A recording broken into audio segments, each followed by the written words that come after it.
Dust hung thick in the Arizona Territory air as Sarah Blackwood stood trembling on the auction block, her future measured in the hungry eyes of frontiermen. Debts her father couldn't pay had stripped her of everything, even her freedom. The auctioneer's voice boomed across the crowded square, a virgin bride to the highest bidder. Each call drove the price higher, each bid tightening invisible chains. Then silence fell as a lone figure stepped forward, an Apache warrior, his obsidian eyes unreadable beneath the desert sun. With one silver coin and a raised hand, he claimed her, not with lust but with purpose. What could drive an Apache warrior to rescue a white settler's daughter? Before we jump back in, tell us where you're tuning in from. And if this story touches you, make sure you're subscribed because tomorrow I've saved something extra special for you. 2 weeks earlier, Sarah had been darning socks by lamplight in the modest cabin she shared with her father on the outskirts of Copper Springs. The tarnished pocket watch that had belonged to her grandfather ticked steadily on the table beside her, marking the minutes until her father would return, likely reeking of whiskey and excuses. The watch had once been a symbol of Blackwood family pride. Now it served only to remind Sarah of passing time and mounting debts. Her fingers moved mechanically with the needle, mending holes while her mind wandered to memories of her mother. 2 years since the fever had taken her, leaving Sarah alone with a father who'd surrendered to gambling and drink. The sudden pounding at the door startled her, sending the needle into her thumb. "Coming," she called, wrapping a handkerchief around the small wound. The door shuddered under another round of blows before she could reach it. Sheriff Mills stood on the porch, flanked by 2 men Sarah recognized from her father's gambling haunts. The larger one, Silas Morton, owned half the businesses in town, including the saloon where her father lost what little money they had.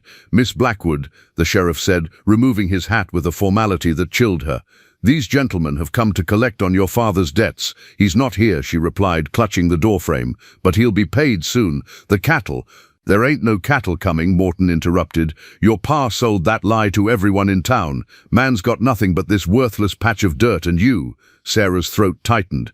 "Where is my father now?" The sheriff looked away, confirming what she already suspected. Her father had fled, leaving her to face his creditors. "Pack your things," Morton ordered. "By territorial law, all property belonging to John Blackwood now belongs to his creditors." "But I can work," Sarah protested. "I can clean or cook." Morton's smile revealed tobacco-stained teeth. "Oh, you'll work all right, just not how you're thinking." That night, Sarah slept in the holding cell of the sheriff's office, her grandfather's pocket watch hidden in the folds of her skirt. The only possession they'd let her keep was the calico dress on her back. Through the small barred window, she watched stars flicker in the desert sky and prayed for deliverance that seemed unlikely to come. Morning brought the auction block. Sheriff Mills had tried to avoid her eyes when he explained how the territorial judge had signed papers transferring her as indentured property to settle her father's gambling debts. The law called it indentured servitude. Everyone knew it was barely disguised slavery. "Best hope for a decent master," he'd mumbled, leading her from the cell. "Maybe a rancher needing a housekeeper." But when they reached the town square, the auctioneer had other ideas.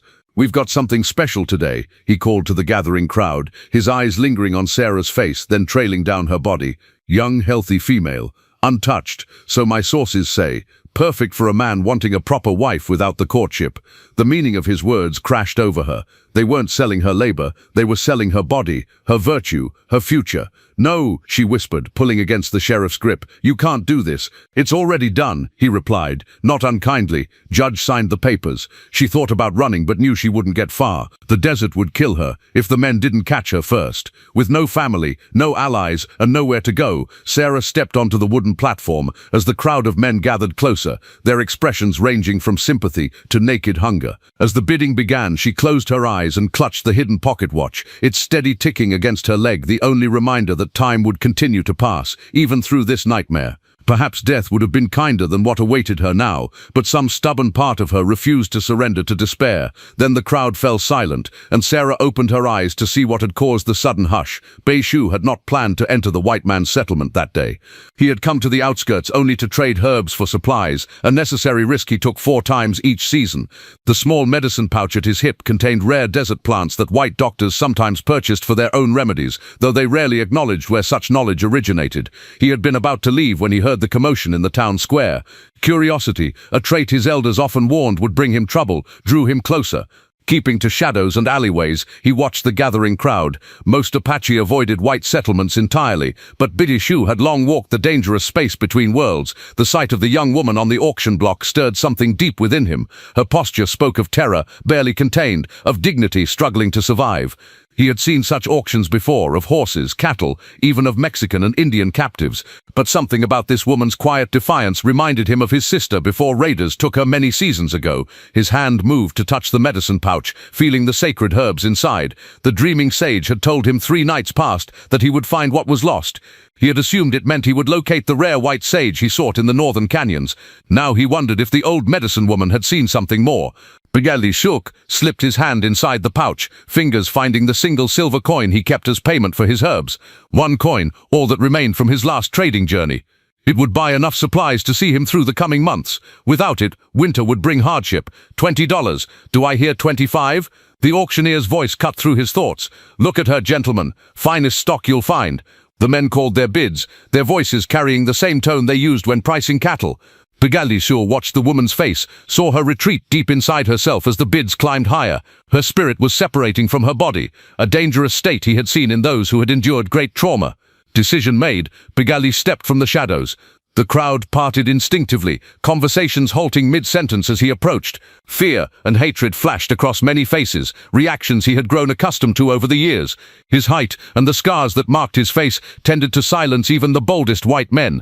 The auctioneer faltered when he saw Bigali Shu. Bigali step forward. This auction is for citizens only, he stammered. Bigali Shu did not speak. He simply raised his hand, the silver coin between his fingers catching the sunlight. The woman on the platform looked at him, their eyes meeting across the divide of 2 worlds. In her gaze, fear mixed with something else, a fragile hope perhaps, or simple curiosity about this unexpected interruption of her fate. Now see here, a red-faced man shouted. I already bid 30. You can't let a savage buy white property. The sheriff stepped forward, hand resting on his pistol. State your business, Apache. Bigali Shu remained silent, arm extended with the coin offered. He had learned long ago that his silence unsettled the white men more than any words he might speak. They filled the void with their own fears. After a tense moment, the auctioneer looked to the sheriff, who gave a reluctant nod. Sold, the auctioneer declared, his voice lacking its earlier enthusiasm. To the gentleman with the silver dollar. Murmurs of protest rippled through the crowd. The red-faced man spat on the ground near Biage's feet, but none dared challenge him directly. The sheriff guided the woman down from the platform and hesitated before releasing her arm. You sure about this, miss? He asked quietly. Better the devil you know. Her eyes darted between the sheriff and Biage's, then to the angry faces in the crowd. I'll take my chances, she whispered. They left town in silence, Biage walking several paces ahead, Sarah following with uncertain steps. The sun beat down mercilessly as they moved beyond the last weathered buildings and onto the open trail. She stumbled occasionally on the uneven ground, her town shoes ill-suited for the rocky path, but he never looked back to check on her progress. Sarah watched his straight back, the set of his shoulders beneath the simple buckskin shirt. Was he regretting his impulsive purchase already? She couldn't fathom why an Apache warrior would spend his only coin to buy a white woman's freedom. The possibilities that surfaced in her mind made her stomach clench with renewed fear. Where are you taking me? She finally asked when the town had shrunk to a distant smudge on the horizon. Her voice sounded thin in the vast emptiness surrounding them. Biage continued walking without acknowledgement. Do you speak English? She tried again, louder. This time he stopped and half-turned, dark eyes assessing her briefly, before he pointed toward distant meshes glowing red in the late afternoon light. Then he resumed walking. By sunset, Sarah's feet were blistered, her throat parched. When Biage finally stopped beside a cluster of boulders, she sank gratefully to the ground, too exhausted for fear. He disappeared momentarily, returning with an ornately decorated water vessel that he offered to her without a word. Sarah hesitated, eyeing the canteen suspiciously. Sacred water, he said, his English accented but clear, clean. Surprised to hear him speak, she accepted the vessel. The water was cool and tasted of minerals, strange but not unpleasant. As she drank, she noticed intricate symbols carved into the canteen's surface, similar to designs she'd seen on Apache baskets in the general store. Beishu built a small fire with practiced efficiency. From a leather bag, he produced dried meat and something that looked like flatbread, offering her a portion of each. They ate in silence as stars appeared in the darkening sky. Thank you, Sarah ventured when they had finished, for the food and for what you did back there. She gestured vaguely in the direction of town. He studied her face in the firelight, then nodded once in acknowledgement. Why did you help me? She asked, emboldened softened by his response. Beishu looked into the fire. For a long moment, Sarah thought he wouldn't answer. Then he spoke, each word carefully chosen. No one should be sold. The simple statement hung in the air between them. There was a depth of meaning in his words that Sarah sensed but couldn't fully comprehend.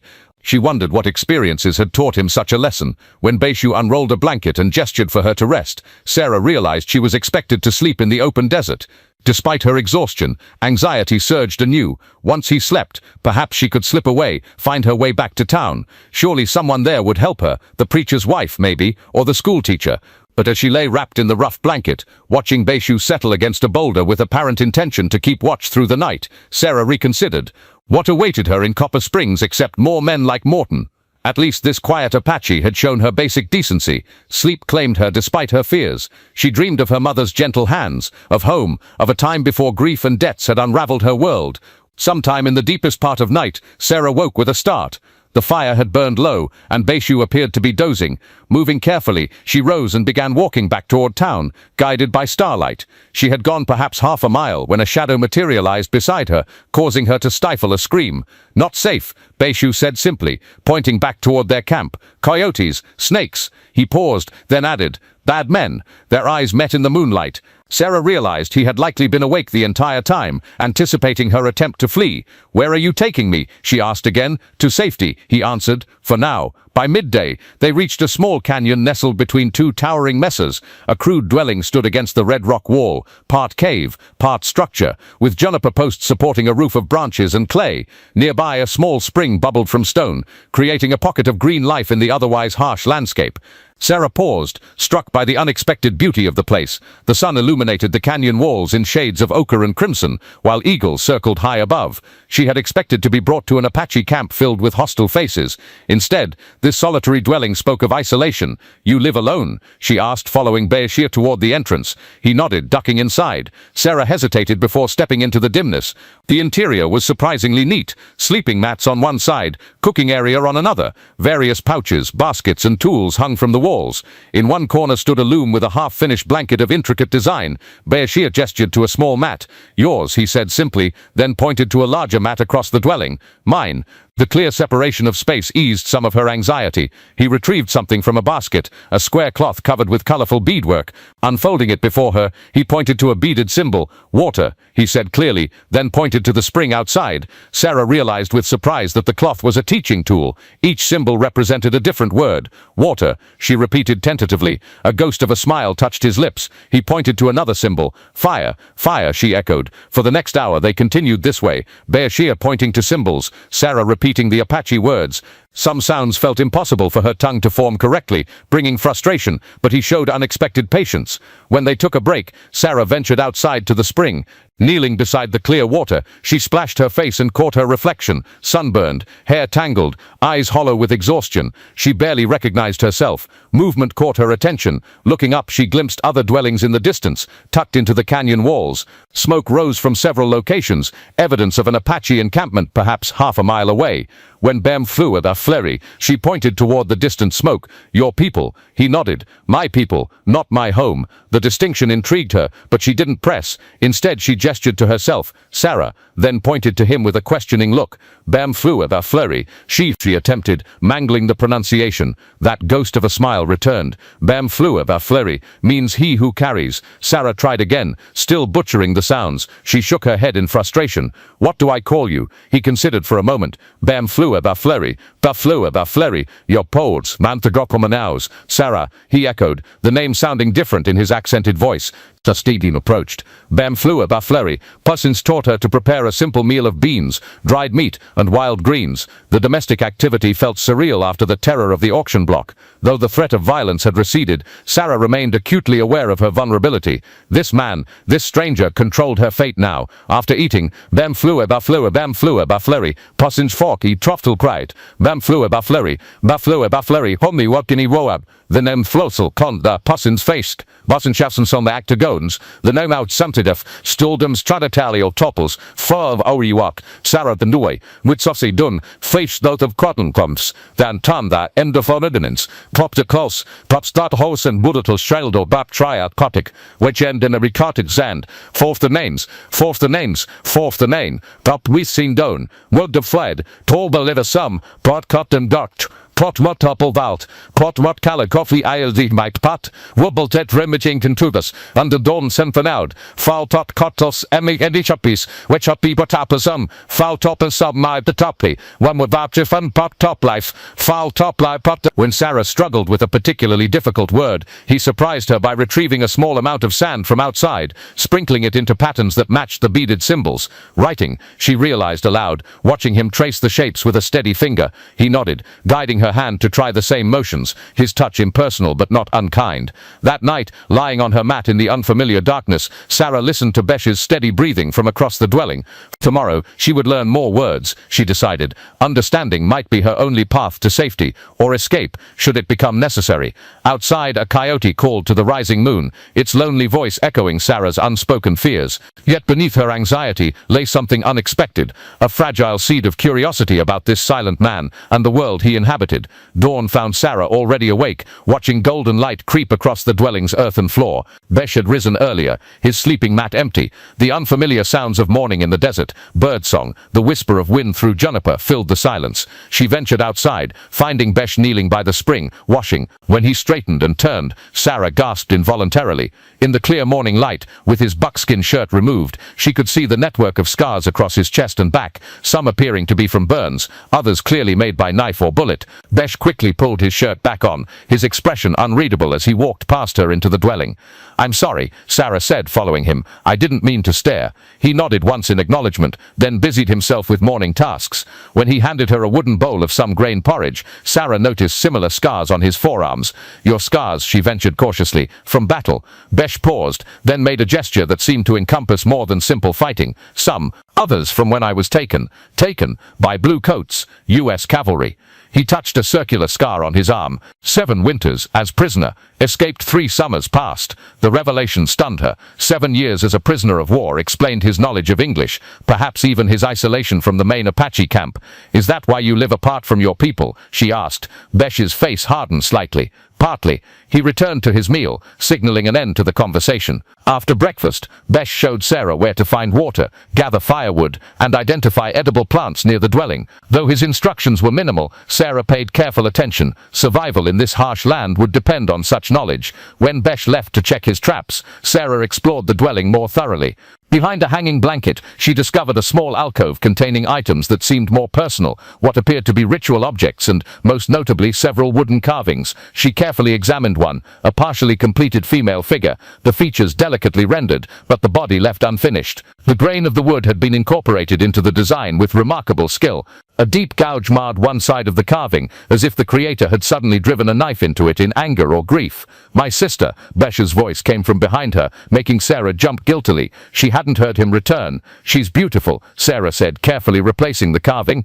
"I'm sorry, I shouldn't have." "No matter." Besh took the carving, looking at it with an expression of old pain. "She is gone. Taken by raiders when we were young. I carved to remember her face." He replaced the figure and drew back the blanket, closing off the alcove. Some things cannot be finished. The simple statement carried such weight that Sarah found herself blinking back unexpected tears. This man knew loss as intimately as she did. That afternoon, a small Apache child appeared at the edge of their clearing, watching Sarah with undisguised curiosity. When Sarah smiled and waved, the child darted away like a startled deer. "They know I'm here," she realized aloud. Bish nodded. "They watch. They wonder. Will they come for me?" Fear edged her voice. "Not yet." He handed her a bundle of herbs. "Help prepare these. Learn to be useful." Sarah accepted the herbs, understanding the unspoken message. Her safety depended on proving her value. As they worked side by side, separating leaves from stems and hanging bundles to dry, Sarah found herself studying Bish's profile, the strong line of his jaw, the quiet concentration in his movements. Despite the violence written on his body in scars, his hands moved with gentle precision. Thunder rumbled in the distance. Bish glanced at the darkening sky. Storm comes. Big rain. They hurried to secure the drying herbs and gather firewood before the downpour began. When the first heavy drops fell, they retreated to the dwelling, the small space suddenly intimate as thunder shook the canyon walls. Sarah wrapped her arms around herself, jumping at particularly loud crashes. Besh noticed her discomfort and quietly began to hum a melody that somehow soothed the storm's fury into something almost beautiful. Sarah woke to urgent voices outside the dwelling. Besh was already up, standing in the doorway, his posture tense. Morning light revealed a group of Apache men gathered in the clearing, their expressions ranging from curious to openly hostile. "What's happening?" Sarah whispered, clutching her blanket around her shoulders. "Stay inside," Besh replied without turning. He stepped out to face the visitors. Sarah crept to the entrance, positioning herself to see without being easily visible. Besh stood before 5 warriors, all armed with knives and one holding a decorated staff that suggested authority. They spoke rapidly, in Apache, gestures becoming increasingly animated. Though Sarah couldn't understand the words, the tone was clearly confrontational. One warrior pointed repeatedly toward her hiding place, his voice rising. Besh responded with measured words, standing his ground between the men and the dwelling. When the warrior took a step forward, Besh's hand moved subtly toward the knife at his belt. The tension broke as an elderly man appeared from the trail, moving slowly with the aid of an intricately carved walking staff. The warriors fell silent, stepping aside respectfully as he approached. "Nantai," Besh acknowledged, inclining his head slightly. The old man's weathered face revealed little as his gaze shifted between Besh and the dwelling where Sarah hid. Unlike the others, his eyes held more curiosity than hostility. "The white woman," he said in halting English. "Bring her out." Besh hesitated, then turned toward the entrance. "Sarah," he called. "Come." Heart pounding, Sarah emerged into the sunlight. All eyes fixed upon her, some narrowed in suspicion, others wide with what might have been fear. She resisted the urge to retreat behind Besh. The old man, Nantai, studied her with penetrating eyes. "Why you bring enemy to our land?" he asked Besh. "She is not enemy," Besh replied. "She was captive, like I was." Nantai's staff thumped against the earth. "Different. White soldiers took you. You bring white woman here by choice." He turned to Sarah. "Your people kill our children. Hunt us like animals. Why should we not do same to you?" Sarah's mouth went dry. "I've done nothing to harm your people," she managed to say. "Her father sold her," Besh interrupted. "Like horse or cattle, I paid her price." This revelation caused murmurs among the warriors. The most aggressive of them spat on the ground, saying something that made the others tense. "Taklishim says white woman brings soldiers," Nantai translated. "Says Besh betrays tribe." The old man's gaze remained fixed on Sarah. "He may be right. I won't bring soldiers," Sarah promised, finding her voice. "I have no one to call for help. My father abandoned me. I have no family, no friends who would search." Nantai considered her words, then spoke at length to the warriors in Apache. Arguments erupted until he raised his staff, silencing them. "Council will decide," he finally announced. Addressing Besh, he added, 3 days. She stays in your dwelling. You responsible." He pointed his staff at Sarah. "You learn our ways or you leave. No place for white ways here." After the warriors departed, Nantai lingered. He approached Sarah, studying her face as if reading her character. "Why he buy you?" the old man asked suddenly. Sarah glanced at Besh, who had moved away to give them space. "I don't know," she admitted. "He said no one should be sold." Nantai nodded slowly. "Beshi knows chains, both iron and here. He is healer. Perhaps he sees wound in you to heal." His weathered hand reached out, pressing something into her palm. "Learn fast, white daughter. Some warriors think your blood would please the spirits." Sarah looked down to find a small clay bead shaped like a turtle in her hand. "Protection," Nantai explained. "Keep close." As the old man shuffled away, Sarah turned to Besh. 3 days to prove myself worthy of staying alive," she said quietly. Besh's expression remained stoic, but his eyes held concern. "We begin now," he replied, reaching for the beaded language cloth. "Much to learn." Dawn had barely broken when Besh roused Sarah from sleep. "Come," he said simply, already dressed and waiting by the entrance. Time short. They ventured deeper into the canyon than Sarah had yet explored. Besh moved with quiet efficiency, occasionally stopping to point out plants and explain their uses through his limited English and expressive gestures. "This," he said, indicating a nondescript shrub with tiny leaves, "stops bleeding." He mimicked pressing something to a wound. Next, he showed her a flowering plant with delicate purple blossoms, for fever. Very powerful. Too much. He made a choking sound and rolled his eyes dramatically. "Dead."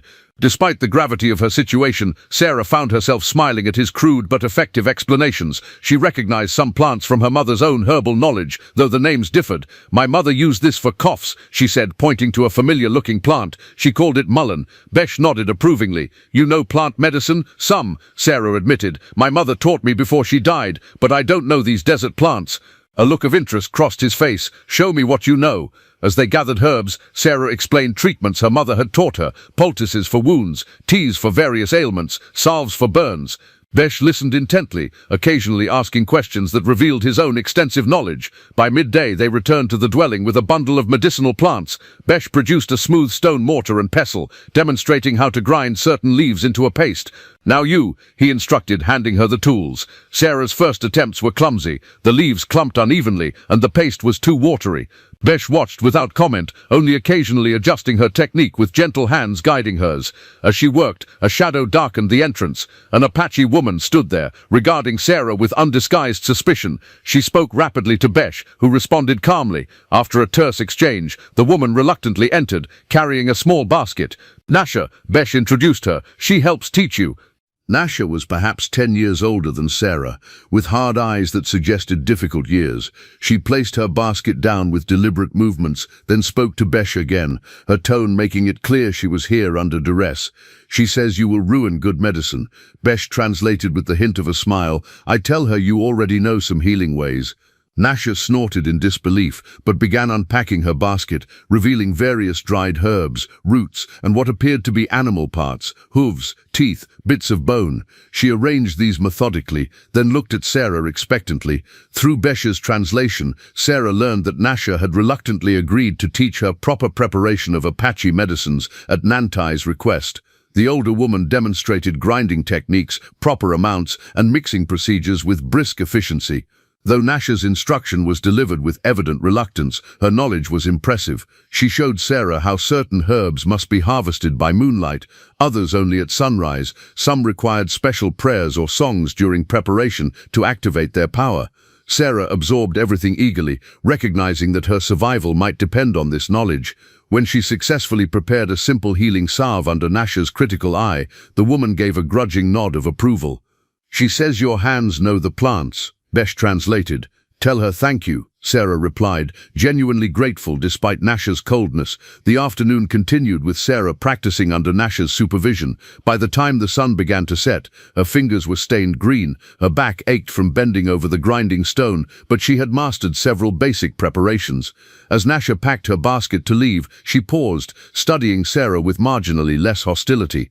She spoke directly to Sarah for the first time, gesturing toward a small clay pot of salve. "She says, take this," Besh translated, "for your hands. The grinding stone makes them raw." Sarah accepted the gift with surprise. "Thank you," she said, meeting Nasha's eyes. The woman didn't smile, but she nodded slightly before departing. "That is good sign," Besh said after she had gone. "Nasha lost daughter to white soldiers. She hates all white faces. Why help me then?"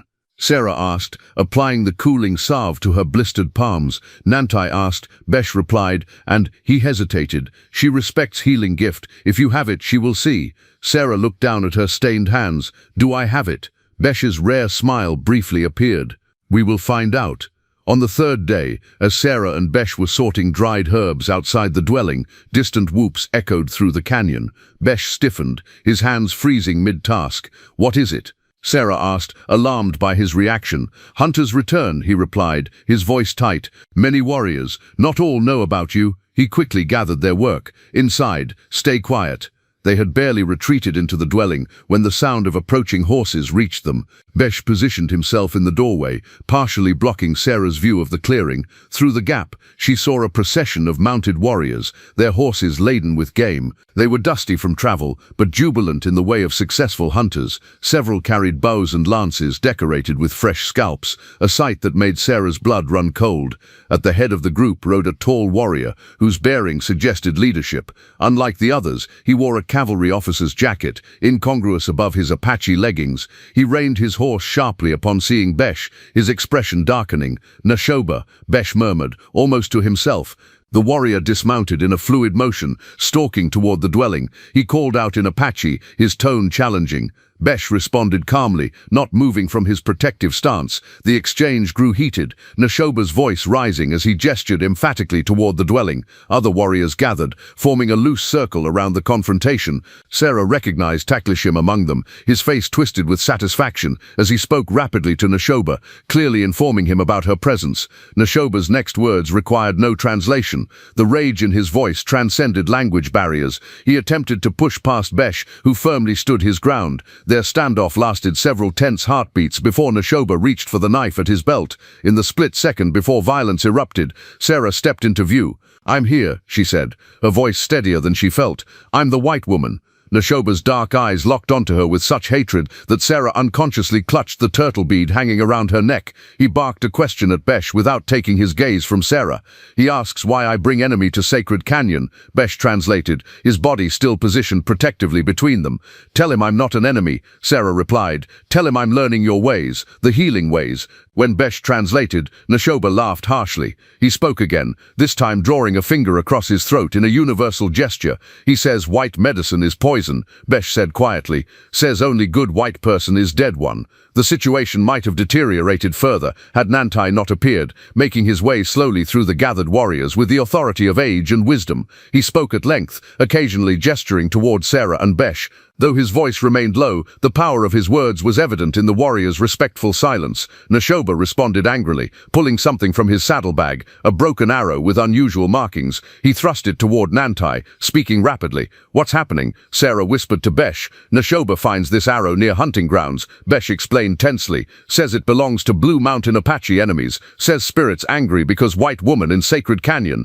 Nantai examined the arrow, then spoke again, his weathered face grave. Nashoba and several warriors argued vehemently, while others looked uncertain. Finally, Nantai raised his staff for silence. He turned to Besh and spoke directly to him. "Council has decided," Besh translated for Sarah. "We must leave Main Canyon, move to Outer Rim until next full moon." "We're being banished," Sarah asked, heart sinking. "Not banished, protected," Besh corrected. "Nashoba wants your blood." Nantai gives time for tempers to cool. As the warriors dispersed, Nashoba lingered. He approached until he stood directly before Sarah, separated only by Besh's resolute presence. He spoke softly, menacingly. "He says, watch sky," Besh translated reluctantly. "When moon grows full, he comes for white blood." Nashoba reached out suddenly, seizing the turtle bead at Sarah's neck. With a sharp tug, he snapped the cord, holding the talisman up with contempt, before throwing it to the ground. He crushed it beneath his heel before mounting his horse and riding away. Sarah stared at the broken bead in the dust. "How long until the full moon?" she asked quietly. 17 days,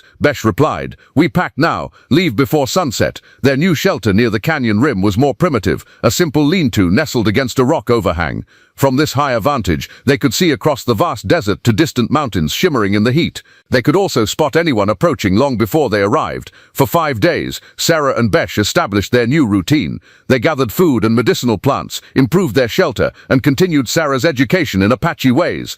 Though the circumstances were dire, Sarah found herself adapting with surprising ease to this simpler existence. On the 6th night, Sarah woke to find Besh sitting outside, staring at the quarter moon with unusual intensity. His expression was distant, troubled in a way she hadn't seen before. "What's wrong?" she asked, settling beside him. Besh didn't answer immediately. His fingers worked a small piece of wood, carving by touch rather than sight. "Dreams come," he finally said. "Bad dreams, old memories." Sarah waited, sensing he might say more if not pressed. 7 years in iron cage, he continued after a long silence. "Army fought. They tried to make Apache into white man. Cut hair, beat language out of us." His knife bit deeper into the wood. "Many die. I live, but spirits grow weak." Sarah's heart ached at the pain evident in his voice. "Is that why you saved me? Because you know what captivity feels like?" Besh nodded slowly. "Partly. Also." He hesitated, searching for words. "Dreams told me. Woman with sun hair has medicine spirit, needs freedom to heal." The revelation that he had dreamed of her before their meeting sent a strange shiver through Sarah. "I don't have medicine spirit," she protested. "I only know what my mother taught me." "Spirit sleeping," Besh replied. "Needs ceremony to wake it." He stood suddenly, decision made. Tonight, under speaking moon. Throughout the day, Besh prepared with focused intensity. He gathered specific plants, arranged stones in a circular pattern near their shelter, and crafted a small drum from wood, and stretched hide with remarkable speed. As sunset painted the canyon walls in deepening hues of red and purple, Besh instructed Sarah to wash in a small spring and change into a clean buckskin dress he had brought from their previous dwelling. "What exactly is this ceremony?" Sarah asked, nervousness creeping into her voice. She had been raised on stern warnings about pagan rituals and heathen practices. "Medicine journey," Besh explained, arranging dried herbs around the stone circle to find your healing power. To prepare for what comes. His eyes met hers. "You afraid?" "A little," she admitted. "My father's preacher would say this is devil's work." Besh considered this, then shook his head. "Not devil. Old ways, older than white man's book." He placed the drum at the center of the circle. Same creator, different path. As darkness settled over the desert, Besh built a small fire. The flames cast dancing shadows across the stone circle, transforming the ordinary into something mystical. He motioned for Sarah to sit opposite him, then began a low, rhythmic drumming. The simple beat seemed to match her heartbeat, then gradually altered it, drawing her into a different rhythm. Besh's voice rose in a chant, words Sarah couldn't understand, but somehow felt deep within her chest. He added herbs to the fire, releasing aromatic smoke that spiraled upward toward the stars. The scent was not unpleasant, sage, cedar, and something sweeter she couldn't identify. "Breathe deep," Besh instructed. "Close eyes, find quiet place inside." Sarah hesitated, then obeyed. The drumbeat surrounded her, the smoke filled her lungs, and Besh's voice became a thread leading her into unexpected stillness. Time seemed to stretch and compress simultaneously. Behind her closed eyelids, Sarah began seeing images, her mother's hands preparing medicines, patients recovering under her care, plants growing and healing. These familiar memories gave way to older visions, women in ancient times gathering herbs, singing to plants as they harvested them, passing knowledge from mother to daughter across countless generations. When Besh's drum finally fell silent, Sarah opened her eyes to find the fire burned low and the moon high overhead.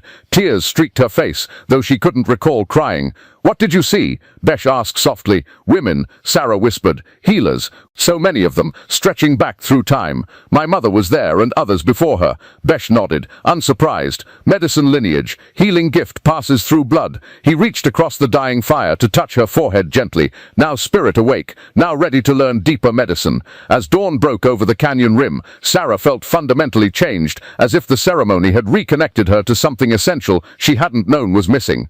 8 days after the ceremony, Besh left at dawn to replenish their dwindling supplies. Sarah remained at the shelter, grinding herbs for medicines she now prepared with growing confidence. The visions from the ceremony had faded, but something had remained, an intuitive understanding of plants and their properties that went beyond her previous knowledge. Midday approached when Besh returned, moving with unusual haste. His expression was grim as he dropped his bundle of supplies. "White men," he said without preamble, "4, armed, following our old trail." Sarah's hands stilled on the grinding stone. "Soldiers, no, worse." Besh quickly gathered essential items. "Bounty hunters." One was at auction. Cold fear washed through her.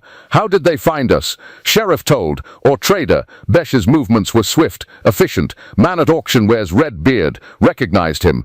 Sarah remembered the red-faced man who had bid aggressively for her. "Why would they come after me? I'm not worth." "Not just you," Besh interrupted. "Me too. Reward for escaped Apache prisoner." He gestured for her to pack medicines. "They say I stole you. Double bounty."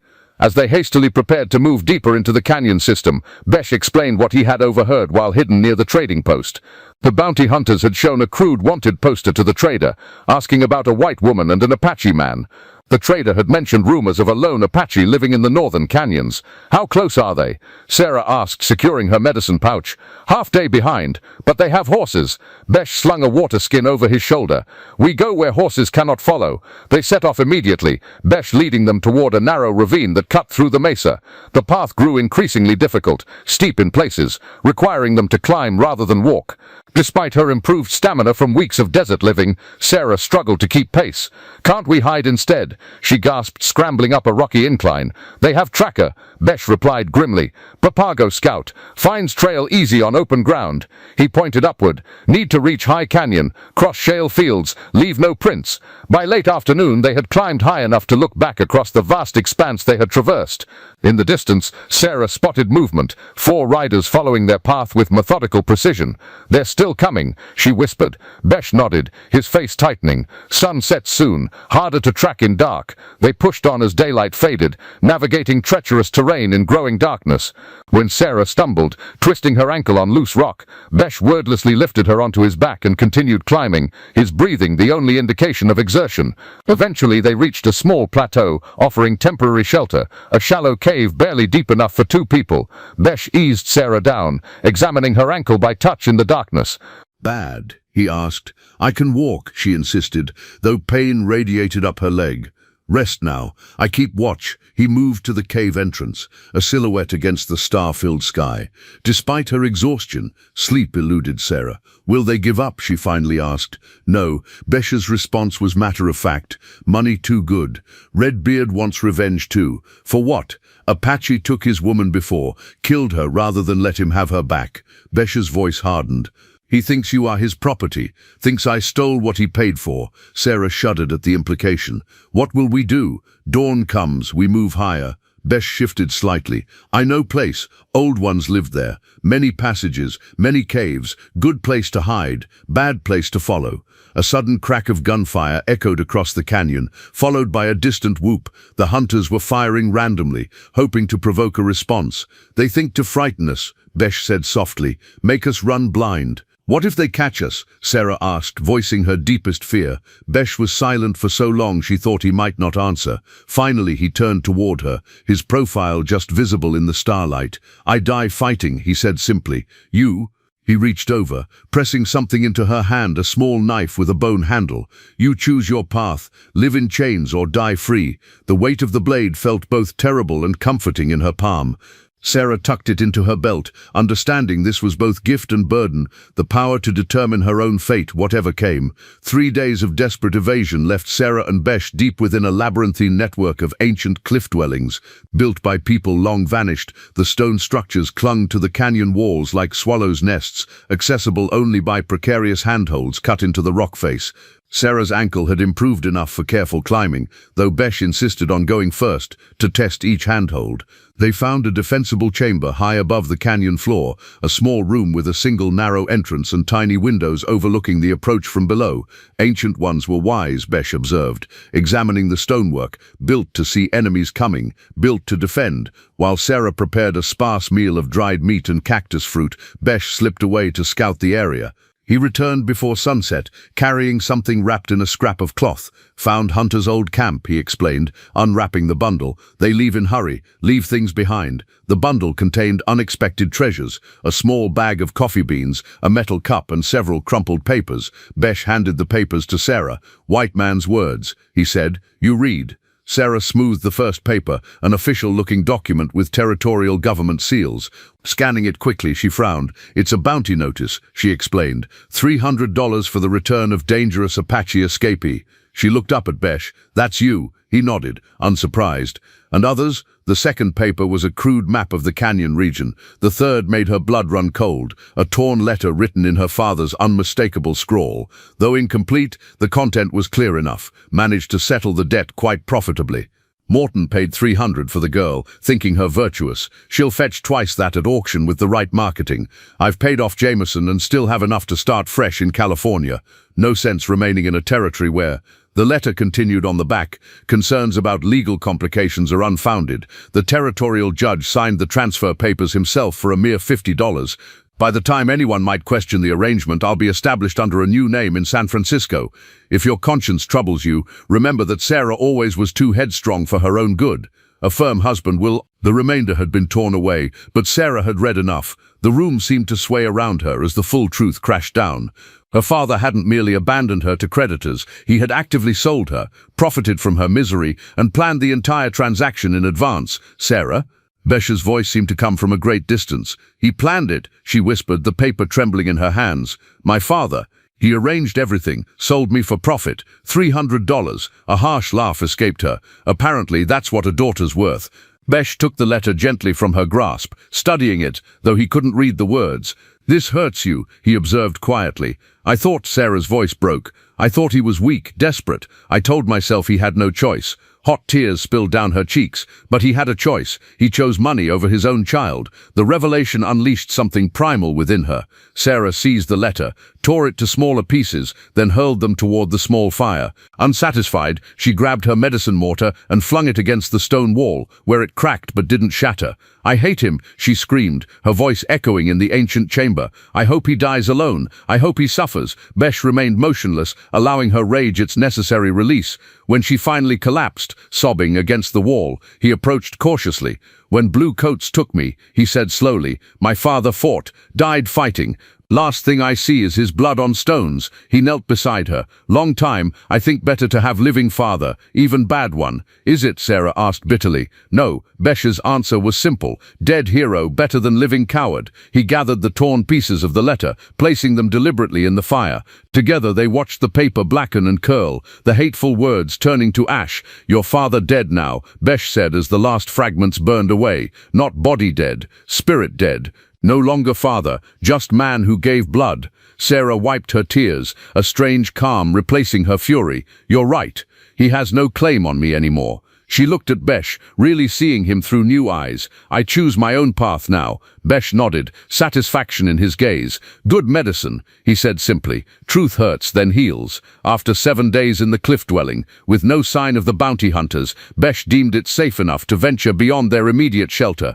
The ancient complex offered numerous chambers connected by narrow passages, some still containing pottery shards and stone tools from their long-departed inhabitants. "We stay here," Besh decided. "Good place to learn, safe for now." With their immediate survival no longer the sole focus, Sarah's education intensified. Each day brought new lessons, not just in healing, but in all aspects of Apache life. Morning found them on a small ledge overlooking the canyon, where Besh presented Sarah with a simply crafted bow. "For you," he said, demonstrating the proper grip. "Small game, close range." Sarah examined the weapon, smaller than a hunting bow, with arrows tipped in stone rather than metal. "I've never shot before. Learn now." Besh positioned her hands, showing how to nock an arrow and draw the string. Breathe in, aim. Breathe out, release. Her first attempts missed the improvised target, a bundle of dried yucca, by embarrassing margins. By midday her fingers were raw, her arms ached, but determination kept her practicing. When her 5th arrow finally struck the target's edge, Besh nodded approvingly. "Good. Tomorrow better." The bow became just one of many tools Sarah learned to use. Besh taught her to move silently across rocky terrain, to identify animal tracks, to listen to the desert's subtle language of rustling vegetation and bird calls. He showed her how to find water where none appeared to exist, how to make fire using only sticks and determination, how to construct simple traps for rabbits and squirrels. Most challenging were the language lessons. Apache words twisted her tongue into unfamiliar shapes, but Sarah persisted, driven by necessity and growing curiosity. She began keeping a small diary of sorts, using charcoal to record symbols representing common words on a piece of hide. "What this word?" she asked one evening, pointing to the night sky. "Sol," Besh replied. "Stars are Nessos, and moon, Telego Wiahi." Sarah attempted the complex word several times, making Besh laugh, a rare sound that transformed his usually stoic features. "You sound like Coyote with thorn in foot," he teased. "Then teach me better," she challenged, smiling despite herself. As days passed, Sarah's body changed, becoming leaner, stronger, her skin darkening under the desert sun. Her hands, once soft from domestic life, grew calloused and capable. She moved differently too, with greater awareness, economy of motion, a certain quiet confidence. 2 weeks into their stay, Besh declared it time for Sarah's first hunt. Dawn found them descending to the canyon floor, moving silently through sparse vegetation. When a jackrabbit appeared some 20 yards distant, Besh nodded toward Sarah's bow. She nocked an arrow, drawing as she'd practiced countless times. The rabbit tensed, sensing danger. Sarah breathed out and released. The arrow flew true, striking the animal's neck. "Clean kill," Besh observed with quiet pride as they approached the fallen rabbit. "Now what?" Sarah asked, surprised by her lack of squeamishness. "Now you thank rabbit for its life," Besh instructed. "Then learn to prepare what Creator has provided." With methodical patience, he showed her how to skin and clean the animal, using every part: meat for food, hide for small pouches, sinew for thread, bones for tools. "Nothing wasted," he explained. "This is Apache way." That evening, as they ate the rabbit stew Sarah had prepared, Besh seemed unusually contemplative. "What are you thinking?" Sarah asked, now comfortable with such direct questions. "Thinking you learn fast," he replied. "Thinking you have Apache spirit in white skin." Sarah considered this unexpected compliment. "Do you think your people will ever accept me?" "Some already do," Besh said. "Nantai watches from distance.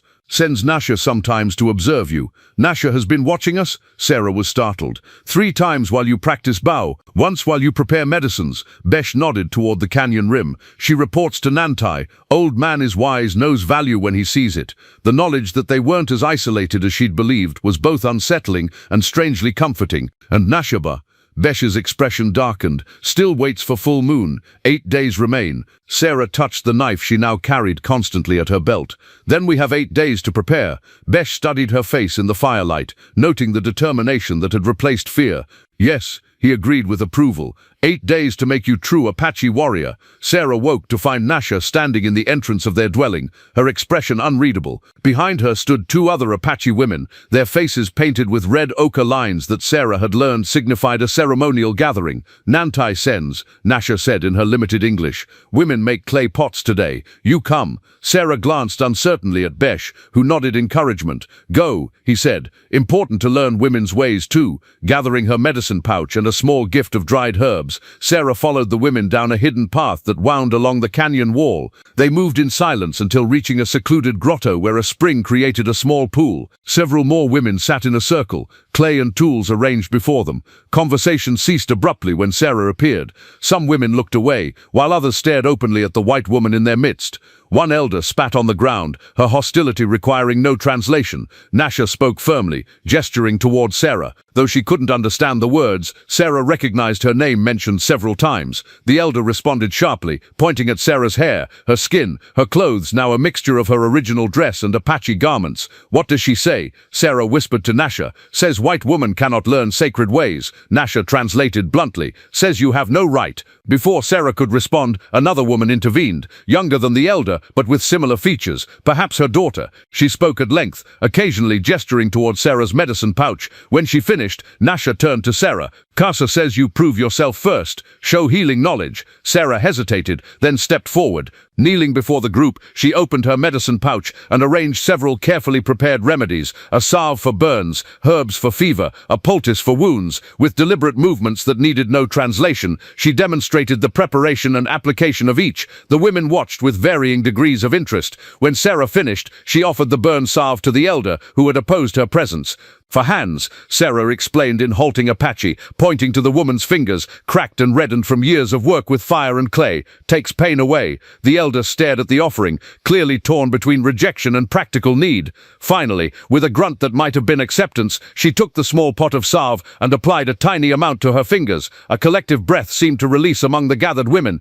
Casa smiled slightly and patted the ground beside her, inviting Sarah to join the circle. What followed was both lesson and test. The women showed Sarah how to prepare clay from the canyon soil, mixing it with water and fine sand to achieve the proper consistency. They demonstrated coiling techniques, building vessel walls with patient precision. Sarah's first attempts were clumsy, earning quiet laughter that held more amusement than mockery. Casa guided her hands, showing how to smooth the clay walls with a rounded stone, how to create simple decorative patterns with a pointed stick. As they worked, the atmosphere gradually relaxed. Women began speaking more freely, occasionally including Sarah in their conversation through gestures or simple words she might understand. When one young woman struggled with a design, Sarah offered a suggestion using gestures. The resulting pattern, a hybrid of Apache and European motifs, drew appreciative nods. By midday, Sarah had produced a small, imperfect water vessel. The elder inspected it critically, turning it in her gnarled hands before speaking to Nasha. "She says not bad for first try." Nasha translated. "Says maybe you have some skill after all." From the elder, this was high praise indeed. Sarah accepted her vessel back with appropriate humility. "Thank you for teaching me," she said in careful Apache. As they prepared to fire the clay vessels, building a small pit oven, stories began to emerge. Though Sarah understood only fragments, the women's expressive faces and Nasha's occasional translations revealed tales of hardship, loss and survival. One woman showed a scar from a cavalry soldier's bullet. Another spoke of children taken to government schools, never to return. Sarah realized with growing clarity that these women had suffered at white hands, just as she had suffered at her father's. Different wounds, same pain. When it came time to return to the cliff dwelling, Casa pressed something into Sarah's hands, a small clay turtle, similar to the one Nashoba had destroyed. Protection, Casa explained in Apache. Woman's strength. Sarah clutched the gift, unexpectedly moved by this small gesture of acceptance. As they climbed back toward the ancient dwelling, Nashoba walked beside her. "You did well," she said simply. "Perhaps Nantai is right." "About what?" Sarah asked. Nasha's gaze was evaluating. "About you belonging to two worlds. About you making bridge where there is only war." Sarah was practicing her Apache vocabulary when Besh returned from hunting, his expression grave. Without speaking, he began gathering their essential belongings. "What's happened?" she asked, immediately alert to his urgency. "Smoke signals," he replied tersely. "From Eastern Watchers. Bluecoats come. Many horses. Rifles." He secured his knife at his belt. "With bounty hunters." Cold dread settled in Sarah's stomach. "How did they find us?" "Redbeard goes to Fort Apache. Tells commander I steal white woman. Hold her captive." Besh's mouth tightened. "Says I kill settlers last moon. Lies, but Bluecoats believe." Sarah helped pack their medicines and food, mind racing. "But we haven't done anything wrong." Besha gave her a look that spoke volumes about the futility of such distinctions. "I am escaped prisoner. You are white woman with Apache. All they need to know." A distant hollow note echoed through the canyon, a military bugle signaling troop movements. Besha's tensed, listening intently. "Cavalry scouts," he said, moving up canyon floor. Nantai appeared suddenly in the dwelling entrance, his aged face lined with concern. "You must leave," he said without preamble. "All Apache scattered to high places. Too many soldiers." "How many?" Besh asked. "Two hands of warriors," Nantai replied, holding up 10 fingers. "Maybe more coming." Redbeard Hunter tells big lies. Says Beshis leads war party. Says white woman needs rescue. Sarah's indignation flared. "That's ridiculous. I can tell them the truth." Both men regarded her with identical expressions of sad wisdom. "Truth not matter," Beshis said gently. "They see what they expect to see." Nantai nodded agreement. "White soldiers take you. Kill him. Or white woman says truth. Both go to prison. No good path there." Within minutes, the small Apache community was mobilizing for evacuation. Families gathered only what could be carried, preparing to scatter into remote hideouts across the canyon network. Nancy approached briefly, pressing a small bundle of dried food into Sarah's hands before hurrying away without a word. "Where will we go?" Sarah asked as they prepared to leave. "North," Besh decided. "Beyond soldiers' territory. Cross Big River. Find new place." The implication struck Sarah forcefully. Leaving meant abandoning any hope of returning to her former life, though that existence already felt like a distant memory belonging to someone else. Still, the finality of this departure gave her pause. "There's another option," she said hesitantly. "I could go back, explain everything, tell them you rescued me, didn't kidnap me." Besh stilled, his back to her. "You want this?" "No," she answered honestly, "but if it would prevent bloodshed." He turned, studying her face. "They not believe you. Say I bewitched you with Apache magic. Or say you fear me, lie to protect yourself." His eyes held hers steadily. "Even if they believe, I still go to prison, escaped prisoner." Sarah knew he was right. The military's view of Apache was shaped by years of conflict and deep-rooted prejudice. Her testimony would be dismissed or twisted to fit their expectations. "Then we go north," she decided firmly.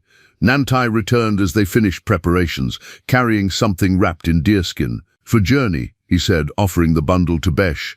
Inside was a cavalry officer's pistol and ammunition, clearly taken from some unfortunate soldier in a previous encounter. Besh hesitated before accepting the weapon. "Long time since I held white man's gun." "Time comes again," Nantai replied grimly. Then, to Sarah's surprise, he turned to her. "You have strong spirit, white daughter, like mountain flower that grows in rock, not where expected, but strong nonetheless." He pressed his weathered hand briefly against her forehead in what seemed a blessing. "Go with Creator's protection." They left as sunlight faded, using darkness to mask their departure. From their high vantage point, Sarah could see campfires dotting the canyon floor, the cavalry making camp for the night, unaware that their quarry was slipping away. At a narrow pass overlooking the canyon, they paused for a final look at the place that had briefly been home. The Apache dwellings were dark and still, giving no hint of the people who had inhabited them. By morning, there would be no trace of anyone having lived there at all. "Your people are good at disappearing," Sarah observed quietly. "Long practice," Besh replied. "Apache survive by being like wind, seen in trees moving, but wind itself not caught." As they turned away, the distant bugle sounded again, haunting notes that seemed to chase them into the wilderness.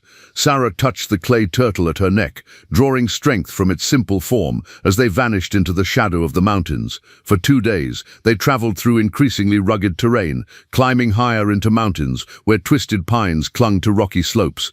The air grew thinner, cooler, carrying the scent of coming winter. They moved mainly at night, resting in hidden places during daylight hours. Near dawn on the 3rd day, they reached a swift-flowing river, too deep and dangerous to cross in darkness. As they made camp in a small grove of trees, Sarah noticed Besh's unusual tension. "What troubles you?" she asked. "Beyond the obvious." "Sacred land," he replied, looking around warily. "Old spirits here, very old. Dangerous spirits, not dangerous, but powerful, demanding respect." He arranged branches to create a rudimentary shelter. "We rest until night, then cross river." Sleep came quickly to Sarah, exhausted from their difficult journey. She woke mid-afternoon to find Besh gone, a small pile of gathered berries left beside her. Stretching sore muscles, she ventured a short distance from camp to wash in a shallow pool. The sound of galloping horses sent her diving for cover behind a fallen log. Heart-pounding, she peered carefully around her hiding place to see a cavalry patrol passing along the ridge above, too close for comfort, but not close enough to spot their small camp if they remained still. When Besh returned, she told him about the patrol. His expression darkened. "They track well, too well." He scanned the surrounding forest. "Need better hiding place until dark." As they gathered their few possessions, the distant rumble of thunder rolled across the mountains. Looking up, Sarah saw storm clouds gathering with unnerving speed. "Bad sign," Besh muttered. "Storm spirits angry." The first heavy raindrops began to fall as they left their shelter, quickly becoming a downpour that reduced visibility to mere feet. Lightning cracked overhead, thunder shaking the ground beneath them. The sudden storm seemed almost supernatural in its intensity. "This way," Besh shouted over the deluge, leading Sarah up a nearly invisible path that hugged the canyon wall. The treacherous footing, slick with rain, made every step hazardous. When lightning illuminated a dark opening in the rock face, Besh made directly for it. "Cave," he explained, helping Sarah navigate the slippery approach. "Shelter until storm passes." Inside, they found unexpected refuge, a spacious cavern extending deep into the mountain. Besh created a small fire near the entrance, providing warmth and light without risking much smoke. As their eyes adjusted to the dimness, Sarah gasped at what the firelight revealed. The cave walls were covered with paintings, hundreds of ochre, white and black figures depicting animals, hunters, and mysterious symbols. Some appeared weathered by centuries, others seemed more recent, though still ancient. "What is this place?" she whispered, awed by the gallery surrounding them. "Ancient One's sacred place," Besh replied, his voice unusually reverent. "Story walls, history before words." He moved deeper into the cave, the firelight casting his shadow in ghostly form across the painted figures. With gentle fingers, he traced a series of handprints pressed onto the stone centuries ago. "My ancestors," he said simply. "Apache, before Apache, old people." Sarah followed him, drawn to a large panel depicting what appeared to be a great hunt. Dozens of human figures pursued elk and bison across the stone canvas, their movements captured with surprising dynamism. "They're beautiful," she said, reaching out but stopping short of touching the fragile images. "How old are they?" "Many generations, beyond counting." Besh pointed to different sections. "These from ancient ones, these from people before, these from early Apache days." The progression of artistic styles told a story of cultural evolution spanning thousands of years. As the storm raged outside, Besh began to speak, more words at once than Sarah had ever heard from him. He explained the stories held within the paintings, tales passed down through countless generations. He spoke of the ancient ones who first discovered the sacred power of this place, of great hunts and terrible droughts, of star people who visited from the sky, of wars and peace, of wisdom gained and lost. "My grandfather brought me here as boy," he revealed. "Last time Apache used this cave for ceremony, before soldiers came, before reservations." Sarah listened, mesmerized by both the ancient art and Besh's uncharacteristic openness. In this sacred space, he seemed transformed, more animated, connected to something larger than himself. When he finally fell silent, Sarah asked, "Why show me these stories? I'm not Apache." Besh considered her question, firelight playing across his thoughtful features. "You walk Apache path now, need to know where path began." He gestured to the painted figures, all people connected in old times, all one tribe before divisions. Outside, the storm gradually subsided, but neither felt urgency to leave the cave's sanctuary. As night settled over the mountains, they sat beside the small fire, the painted ancestors watching from the walls. "Thank you," Sarah said quietly, "for trusting me with this place." Besh nodded, then surprised her by reaching for her hand. "Two-world woman needs roots in both worlds," he said. "White world gave you birth, Apache world gives you new life." His hand felt warm and solid around hers, an unexpected intimacy that seemed natural in this timeless place. Dawn illuminated their path as they attempted to cross the river at a shallow ford. The water rushed cold around their knees, the current stronger than anticipated. Midway across, Sarah stumbled on slick stones. As Besh reached to steady her, a shout echoed from the riverbank behind them. "There they are! Don't let them reach the other side!"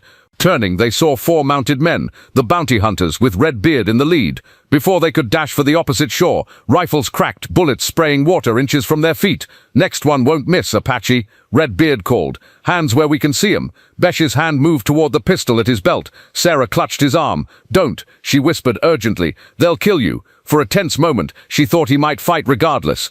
Then, with visible restraint, he raised his hands. "Wise decision," Red Beard sneered as his companions waded into the river to secure them. "Got ourselves a smart Injun here, boys." Rough hands bound their wrists with rope. One man searched Besh thoroughly, confiscating his knife and Nantai's pistol. Another grabbed Sarah's medicine pouch, dumping its contents into the river, despite her protests. "Witches' potions," he muttered, making a sign against evil. They were forced onto horses, Sarah riding double with one of the hunters, Besh tied more extensively and mounted behind Red Beard. As they rode, Sarah learned their fate from the hunters' casual conversation. "Sheriff's offered a nice bonus if we bring 'em back alive," one man said. "Wants to make an example. Territorial judge is coming through next week," another added. "Perfect timing for a public trial. Folks are real worked up about renegade Apaches stealing white women." Red Beard laughed. "Trials just for show. Outcomes already decided." He twisted to leer at Besh. "Hanging for you, savage. Maybe we'll sell tickets." 2 days of hard riding brought them back to Copper Springs. The town had grown in Sarah's absence. New buildings under construction, more people on the streets. As their small procession clattered down the main road, townsfolk emerged from shops and saloons to stare. Sarah barely recognized the sunburned, buckskin-clad woman they saw, herself transformed by months in the desert. Whispers followed them. "That's the Blackwood girl. Lived with savages. Probably ruined." At the jailhouse, Sheriff Mills awaited them, his expression unreadable as Sarah was led inside. "Miss Blackwood," he acknowledged stiffly. "You're alive." "No thanks to you," she replied coldly. Mills had the grace to look uncomfortable. "We thought you were taken against your will. The Apache, his name is Beishu," Sarah interrupted, "and he saved me from being sold like cattle." "Which you allowed to happen." The sheriff flushed. "That was legal. The territorial judge was bribed," Sarah finished, "by my father and Morton." A commotion outside drew their attention. Through the window, Sarah saw Beishu being roughly dragged toward a separate cell behind the jailhouse, the Indian cage, a small metal structure exposed to the elements. "Don't hurt him," she cried, moving toward the door only to be blocked by Mills. "He'll be secure until the judge arrives," the sheriff said. "You'll stay in a proper cell inside. He needs medical attention," Sarah insisted, noting the blood on Beishu's face from rough handling. "He'll survive," Mills replied dismissively. "Indians are tough." As the sheriff led her to a cell, Morton appeared in the doorway, his broad face alight with satisfaction. Well, he drawled. "Property returned at last." He approached, eyeing Sarah like merchandise being assessed for damage. "Still might fetch a decent price at auction. Some men don't mind used goods." Sarah spat at his feet. "I am not property." Morton's face darkened. "We'll see about that. I've got papers saying otherwise." Sheriff Mills intervened, surprisingly firm. "That's enough, Morton. The judge will sort this out proper." After locking Sarah in her cell, Mills lingered. "For what it's worth," he said quietly, "I never liked that auction business. Wasn't right, but it was legal." "Legal doesn't make it right," Sarah replied. Through the small window in her cell, she could see the Indian cage where Beish sat motionless, his back straight despite his bonds, dignity intact even in captivity. Mills followed her gaze. "That Apache, did he treat you well?" The question contained layers of assumption that made Sarah's anger flare. "Better than any white man in this town," she answered sharply. "He respected me as a person, not property." The sheriff's brow furrowed. "You sound changed, Miss Blackwood." Sarah touched the clay turtle, hidden beneath her buckskin dress, drawing strength from its presence. "I am changed, Sheriff. And when the judge arrives, I'll make sure everyone knows exactly what happened here." Her voice hardened with determination. "This town has secrets that need exposing." After Mills departed, Sarah pressed against the window, trying to catch Besh's attention. When he finally looked up, their eyes met across the distance. No words were necessary. His slight nod conveyed both reassurance and resolve. Tomorrow would bring the judge, the trial, the public spectacle of their judgment.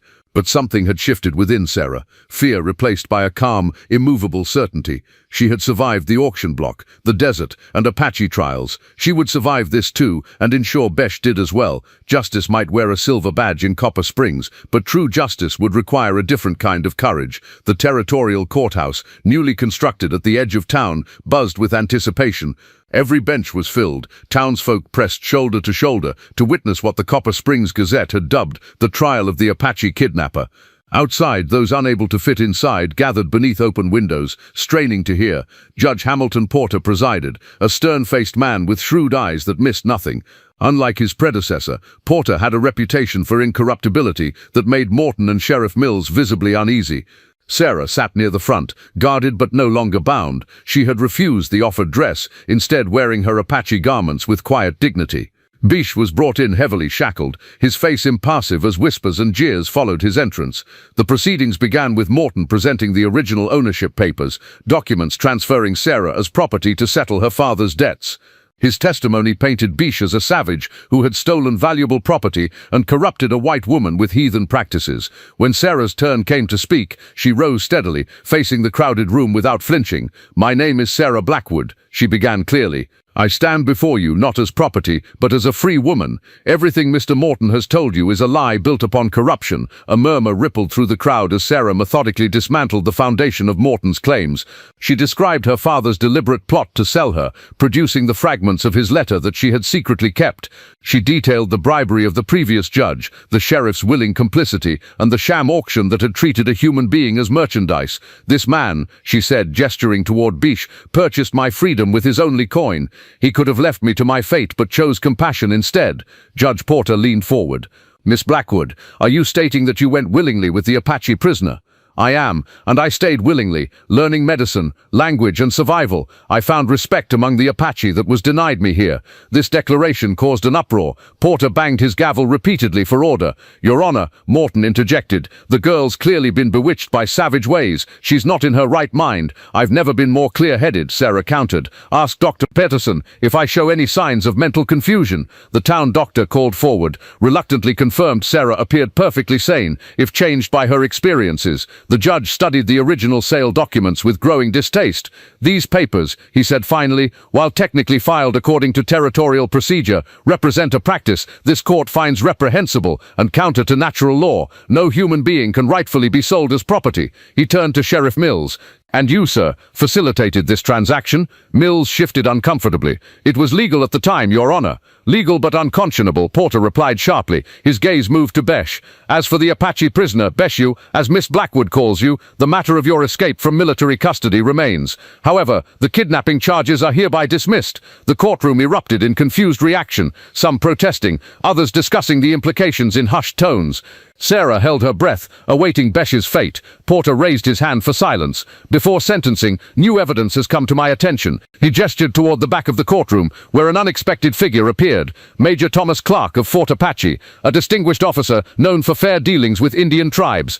Clark approached the bench, presenting official documents. His imprisonment stemmed from a case of mistaken identity during the Yellow Hawk uprising. Subsequent investigation cleared him of wrongdoing, but he escaped before the correction could be implemented. A stunned silence fell as Porter examined the papers. "These appear to be in order, Major. The military has no further claim on this man?" "None, Your Honor. In fact, his knowledge of medicinal plants proved valuable to our fort physician. The Army considers this matter resolved." Judge Porter straightened, his decision clear. "This court finds both defendants innocent of all charges. Furthermore, Mr. Morton and Sheriff Mills will be investigated for corruption and false imprisonment." He banged his gavel with finality. "Case dismissed." In the stunned silence that followed, Sarah moved to Besh's side as his shackles were removed. They stood together, facing the crowd, not as captives but as free individuals. Outside the courthouse, as townsfolk dispersed in buzzing clusters, Nantai appeared unexpectedly, his aged face creased in a rare smile. From beneath his blanket, he produced a small ceremonial headdress, a circle of leather adorned with both eagle and hawk feathers. "For two world bridge makers," he said, offering it to them both. "New path needs new symbols." 3 months later, a small trading post stood at the crossroads between Copper Springs and Apache territory. The hand-painted sign announced Blackwood and Bishu, medicines and fair trade. Inside, Sarah wrapped a bundle of fever herbs for a rancher's wife, while Besh explained the proper preparation to a curious Apache youth. Their dwelling behind the post combined elements of both worlds. Apache practical simplicity, with select comforts of settler life. "Never thought I'd see the day," the rancher commented, watching his wife converse with Apache customers. "Whites and Indians trading peaceful-like. Different worlds can meet without bloodshed," Sarah replied, her hand finding Besh's. "When people recognize the humanity in each other." As sunset painted the desert gold, they stood in the doorway of their home, watching the transformation of light across the land they both now claimed as their own, a sanctuary between worlds where freedom, once so elusive, had finally been forged.